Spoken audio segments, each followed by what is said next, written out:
आपके दिमाग में कभी ये नहीं आया कि ITA या AOR का टाइम चल रहा है, मेरी सबमिशन का टाइम चल रहा है, तो ये शादी लेट कर लेते हैं या जल्दी कर लेते हैं? आपकी फैमिली स्पॉन्सरशिप की जो फाइल होती है उसमें ज्यादा टाइम लगता है, लाइक 6 महीने 8 महीने, इवन कई लोगों के साथ 1-1 साल की ड्यूरेशन भी रही है। अगर 1-1.5 साल अलग ही रहना है, उससे बेटर है कि मैं पहले शादी होस्ट कर लूं। अगर आप ये सोच रहे हैं कि आप शादी के बाद अपनी ऑनगोइंग प्रोफाइल में कोई मॉडिफिकेशन नहीं कर सकते, वैसा बिल्कुल नहीं है। आप किसी भी टाइम पे, जब तक आप खुद लैंड नहीं करते, अपनी प्रोफाइल में मॉडिफिकेशन कर सकते हैं। 13th ऑफ मार्च को मेरी शादी हुई थी, और 12th ऑफ मार्च को मेरी शादी हुई थी। जनरली हम ये डेट्स में कंफ्यूज हो जाते हैं अभी एक्चुअली, क्योंकि नया नया है ना, तो ज्यादा डेट्स अभी याद रहती भी नहीं है।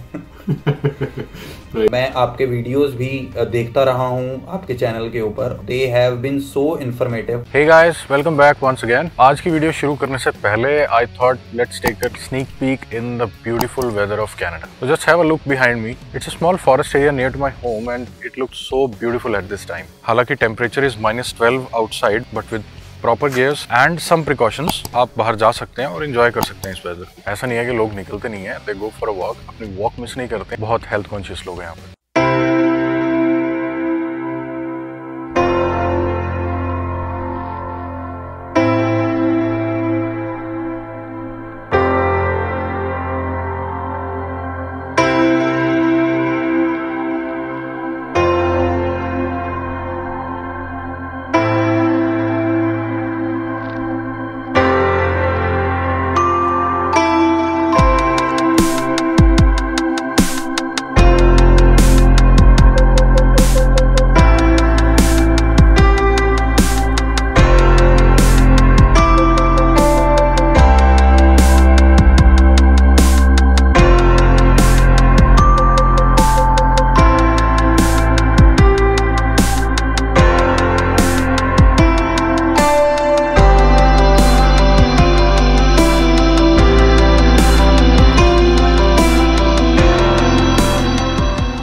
जैसा कि शुरुआत की क्लिपिंग और थंबनेल से आप लोगों को आइडिया हो ही गया होगा ये वीडियो किस बारे में है। बेसिकली ये वीडियो उन डाउट्स के बारे में है जो तब जनरेट होते हैं जब एप्लीकेंट्स की ITA या AOR डेट के आसपास उनकी लाइफ में कोई ऐसे इवेंट्स होते हैं जिनकी वजह से उनकी प्रोफाइल में कोई एडिशन या सब्ट्रैक्शन होता है। फॉर एग्जाम्पल जैसे marriage, birth of a child, या फिर demise of a family member who was accompanying the applicant in the profile. अब ऐसे इवेंट्स आपके डॉक्यूमेंटेशन और कभी कभी आपके CRS स्कोर पे भी असर डाल सकती है। तो बहुत से लोग इस कंफ्यूजन में रहते हैं कि जब ये चेंजेस आए तो हम IRCC को कब बताएं या ना बताएं, क्या सही तरीका है, क्या डॉक्यूमेंट्स एडिशन होंगे और किन चीज़ों पे हमें ध्यान देना चाहिए। तो ये वीडियो उन्हीं सभी चीज़ों को हाईलाइट करेगी। मेरे साथ आज एक गेस्ट भी होंगे जो इस सिचुएशन से निकल चुके हैं and he also happens to be my very good friend. He is right now in India and is preparing to come here in Canada. Covid की वजह से बहुत चीज़ें डिले हुई तो उनका केस भी थोड़ा डिले हो गया, लेकिन उन्होंने भी इस चीज़ को खुद फेस किया है और इन चीज़ों से निकलते हुए अपनी प्रोफाइल को सक्सेसफुली हैंडल करते हुए उन्हें सारे डॉक्यूमेंट्स सही टाइम पे सही ऑर्डर में IRCC को सबमिट किए हैं। सो आइए देखते हैं उनके पास क्या है आपके साथ शेयर करने के लिए। जैसा कि आपने शुरू की क्लिपिंग में देखा, बहुत लोगों को ITA और AOR के बीच में कोई इवेंट ऐड होने पे कंफ्यूजन हो जाती है। अब ये ITA और AOR क्या है, जिन लोगों को ये नहीं पता उनको मैं बता दूं। ITA is invitation to apply. Basically ये वो चेक पॉइंट है जिसके लिए आप अपने CRS पॉइंट्स इकट्ठे करते हैं। ITA आने का मतलब है you are just invited, it does not guarantee the PR। अब आपका PR प्रोसेस चलेगा डॉक्यूमेंट के बेस पे। AOR is also known as acknowledgement of receipt, which means AOR is the date when you submit all of your documents supporting your CRS points in your Express Entry profile. So basically ITA आने के 60 days तक आपको time मिलता है अपने document submit करने का। इन 60 days में से अगर आपने 40th डे पे या 30th डे पे अपने सारे डॉक्यूमेंट्स सबमिट कर दिए तो वो डेट आपकी AOR डेट हो जाएगी। Confusion arises when your family composition changes after ITA or after AOR. For example, अगर आपकी मैरिज हो जाती है, for example, अगर you have a new addition to your family in form of a baby, या फिर if God forbid somebody gets removed from this profile due to any of the reasons such as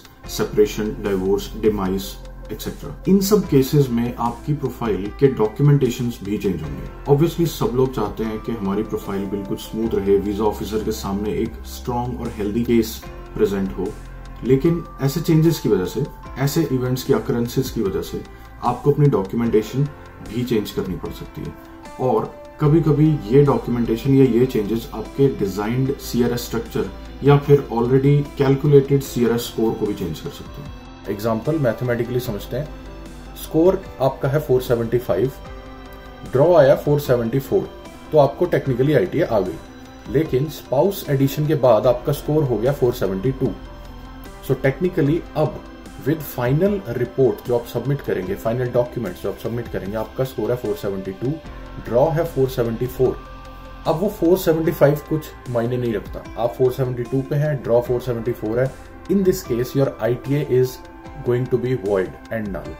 तो आपका AOR submission करना या ना करना एक बराबर है। आप करेंगे भी तो रिजेक्शन आ जाएगी बिकॉज आपने कट ऑफ क्लियर ही नहीं किया। AOR रिसीव होने के बाद आपका कोई कंट्रोल नहीं है इन डॉक्यूमेंट्स पे। अब जो भी चेंजेस आपकी फैमिली में आएंगे, आप उसे एक वेब फॉर्म के जरिए, web form is nothing but a request form जो आपको CIC की वेबसाइट पे मिल जाएगा, उसके जरिए IRCC तक इन्फॉर्मेशन पहुंचाते हैं। तो इन सब कंफ्यूजन्स को दूर करने के लिए आइए देखते हैं प्रैक्टिकल एग्जांपल। और ये प्रैक्टिकल एग्जांपल और कोई नहीं, मेरे पुराने दोस्त इंडिया से नोएडा बेस्ड मिस्टर शतांशु देने वाले हैं। Hi Shatanshu, thank you for joining me today.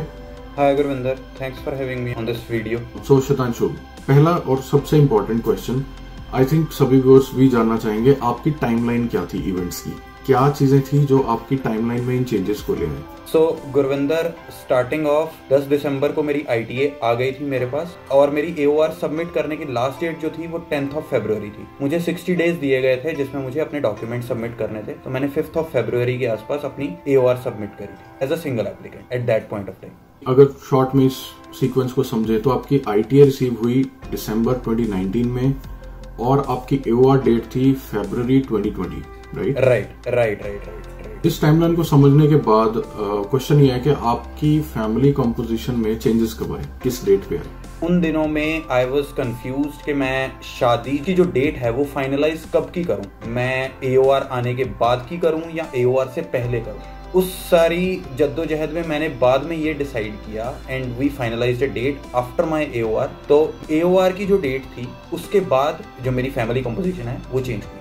तो बेसिकली आपकी फैमिली कॉम्पोजिशन चेंज हो रही है AOR के बाद। जो मैं व्यूअर्स को बता दूं यहाँ पे, जो शायद मुझे लग रहा है कि एक सेफ केस है, जब आपके हाथ से डॉक्यूमेंट्स जा चुके हैं उसके बाद आपकी फैमिली में कोई चेंज आता है तो it's pretty much smooth to handle. But फिर भी इसमें बहुत लोगों को बहुत कंफ्यूजन है, कौन सा डॉक्यूमेंट अटैच होगा, कौन सा वेब फॉर्म कहाँ से मिलेगा, उस वेब फॉर्म का हमें क्या रिप्लाई आएगा और उसे कैसे हैंडल करना है। सो बेसिकली ये सब चीजें नर्वसनेस क्रिएट करती हैं, जिसका आंसर अभी हम जानते हैं शतांशु से कि इन्होंने उस केस को कैसे हैंडल किया। जब आपके फैमिली कॉम्पोजिशन में चेंजेस आ गए, उसके बाद आपने कब डिसाइड किया कि IRCC को ये इन्फॉर्म करना है? टू बी प्रिसाइज, मेरी शादी हुई थी March of 2020। After that point of time I could inform IRCC at any given point of time whenever I feel मेरी शादी के रजिस्ट्रेशन के डॉक्यूमेंट्स जब मेरे पास रेडी हो जाएं, उसके बाद मैं कभी भी बता सकता हूँ। बट इन माई केस मेरी वाइफ का, बिकॉज सबसे पहले तो पासपोर्ट नहीं था उनके पास, तो सबसे पहले हमने पासपोर्ट के लिए एप्लीकेशन दी, बट बिकॉज ऑफ कोविड हर जगह पे लॉकडाउन था तो उस वजह से डिले होता गया। Once I got her passport in hand, उसके बाद जाकर मैंने IRCC को इन्फॉर्म किया। 13th ऑफ मार्च को मेरी शादी हुई थी, और 12th ऑफ मार्च को मेरी शादी हुई थी। जनरली हम ये डेट्स में कंफ्यूज हो जाते हैं अभी एक्चुअली, क्योंकि नया नया है ना, तो ज्यादा डेट्स अभी याद रहती भी नहीं है। राइट, या आई थिंक अगला मीनिंगफुल क्वेश्चन ये होगा कि वो कौन से डॉक्यूमेंट्स थे जो आपने अपनी प्रोफाइल में ऐड किए through a web form for your spouse? Okay, सबसे पहले तो मैंने जो वेब फॉर्म रेज किया था, वो वेब फॉर्म में मैंने सिर्फ इतना इंटीमेट किया था IRCC को कि मेरी शादी हो चुकी है and I want to add my wife as a dependent applicant, और उसके लिए क्या क्या डॉक्यूमेंट्स चाहिए उसकी डिटेल्स मुझे दे दी। जब मैंने इनिशियल वेब फॉर्म रेज किया था उसके बाद 5 से 6 दिन में मुझे रिप्लाई आया था उनकी तरफ से, एक ईमेल आई थी जिसमें उन्होंने मुझे कहा कि आपको ये डॉक्यूमेंट्स जो हैं उनकी एक लिस्ट आई थी मेरे पास, and they provided me a link in my CIC account जहां पे मुझे वो डॉक्यूमेंट्स सारे के सारे सबमिट करने थे। There was a number of forms, there is one form called generic application form जो कि प्राइमरी एप्लीकेंट के बेसिस पे होता है, बट उस प्राइमरी एप्लीकेंट की एप्लीकेशन में साथ में आप डिपेंडेंट की डिटेल्स भी ऐड करते हैं।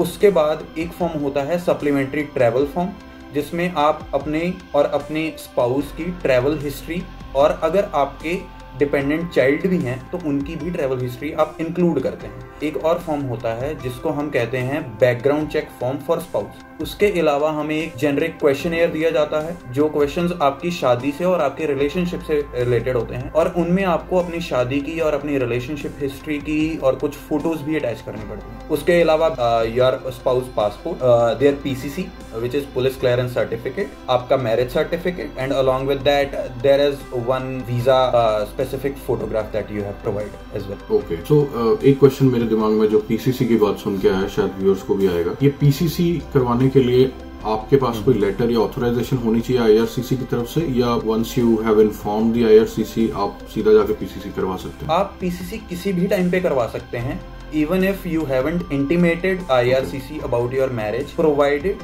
जब आप डॉक्यूमेंट्स उनको सबमिट करेंगे उस टाइम पे वो पीसीसी 6 महीने पुरानी नहीं होनी चाहिए। तो बेसिकली पीसीसी डॉक्यूमेंट की validity just as it is in the case of primary candidate, secondary candidate के केस में भी वो 6 मंथ्स है। तो आपकी पीसीसी की वैलिडिटी सबमिशन के वक्त एटलीस्ट कुछ वैलिडिटी बाकी होनी चाहिए, which should be under 6 months. Okay, right. So after you submitted all these documents, तो finally IRCC की तरफ से आपको कुछ कंफर्मेशन आता है, जैसे प्राइमरी के केस में AOR आता है, तो क्या सेकेंडरी या स्पाउस एडिशन के बाद भी आपको कंफर्मेशन रिसीव हुआ? स्पाउस एडिशन के बाद कोई कंफर्मेशन एज इट इज नहीं आता। जैसे आप एज अ प्राइमरी एप्लीकेंट एक फी पे करते हो, उसी तरीके से आपको सेकेंडरी एप्लीकेंट के लिए भी फी पे करनी पड़ती है, विच इज $1400 कैनेडियन जो मैंने पे करी। तो आफ्टर ऑल दिस सबमिशन, जब आपने फी पे कर दी और फी की कुछ ऑब्वियसली रिसिप्ट जनरेट हुई होगी, so that is the final stage, right? So how would you come to know कि ये एडिशन हो चुकी है, अब मेरी फाइल जो है वो प्रोसेसिंग में है?